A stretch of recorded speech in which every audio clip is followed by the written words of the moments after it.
Yes guys, for today's video, tayo ay magluluto ng simpleng ngunit masarap na dish. Yan ay ang ating tinolang manok. O sino ka dyan guys? Ako lang ba ang mahilig sa tinolang manok?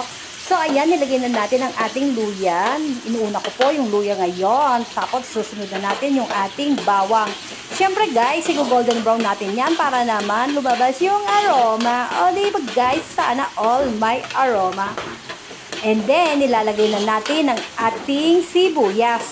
Para naman, talaga namang tinolang-tinola, nilagyan na rin natin yan ng tanglad. Yes, mga B, ako lang ba ang mahilig sa tanglad? Pero syempre, masarap po yan sa sabaw. O, diba?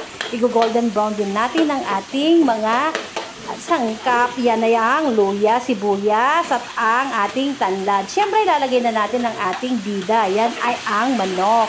O di ba guys, sasangkot siya lang natin yan. Tapos isasabay na rin natin yung chicken cubes. At syempre maglalagay din po tayo ng patis. O di ba guys? So ayan, hahayaan po muna natin yan. Tatakpan din natin para lumabas ang kanyang mga sabaw-sabaw. O so ayan na nga guys. Syempre, na golden brown na. Lalagyan natin yan ng sabaw. At syempre, tatakpan po muna natin yan para lumambot.